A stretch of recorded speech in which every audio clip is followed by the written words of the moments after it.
and we're going to go to Josh in Montana. Josh, can you hear us?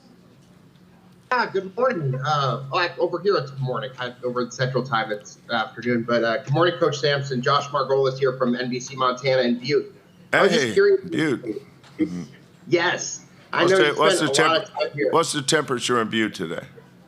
Right now, we're looking at about 26 degrees. Not too bad. We're going to be up a in warm the 60s stretch by coming. next week. Last weekend of skiing coming up. So Yeah.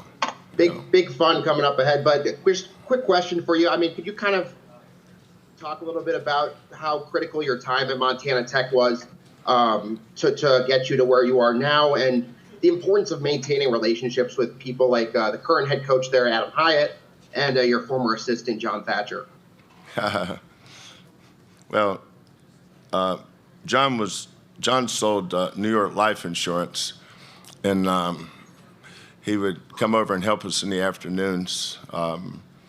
He was a Butte guy. He taught me a lot about Butte. But, you know, Karen, my wife and I got married when we were 23 years old. She was a school teacher, and she gave up her career to help me chase this crazy dream I had. But Judd Heathcote went to his freshman year, I think just a semester, but he went to college at Montana Tech. He coached high school basketball later in Spokane, Washington, I think West Valley High School.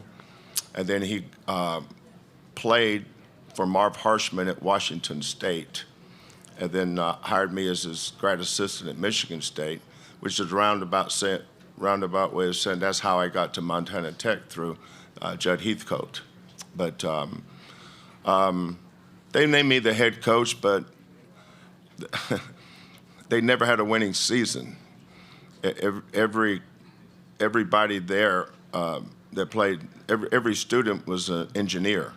I could never have gotten into school there, and I'm coaching those guys in basketball. I think every curriculum required a minimum of 30 credits of math. It was metallurgical engineering, right? Mining engineering, petroleum engineering. Yeah, I could never go to school there. But they hired me as their basketball coach because it was not important. If it had been important, they would have never hired me. And I felt a lot of those guys that were seniors were older than I was. We're the same age. I was 24, and they were in their 5th or 6th year because they were doing something extra onto their curriculums. And said, Coach, I can't make practice today. They didn't ask me. They just said, hey, I'm not going to be at practice today. You know, now that would be taboo. I wouldn't listen to that. But then it was, sometimes we'd only have 7 on a road trip, which meant we didn't have to take a bus. We just would go to motor pool, and they'd give me the keys to the van. And then they would give me no credit cards. I just have enough money to go fill the. They knew how far the trip was, so they gave me enough money to get gas, and I had to turn in all the receipts for those trips. I wasn't very good. It was a great coaches league, and I learned a lot from them. I felt bad for our kids at Montana Tech because they had to have me as their coach. Our first year we went 4-22. Judd Heathcote called me up the day after that Monday. Season ended on Saturday. My phone rang, and this would have been in 1982. Judd calls up and says, hey, Kel, I just want to congratulate you. You're the only coach in captivity that possibly could have taken Montana Tech from obscurity to oblivion. Gotta go, Kel. It's a true story.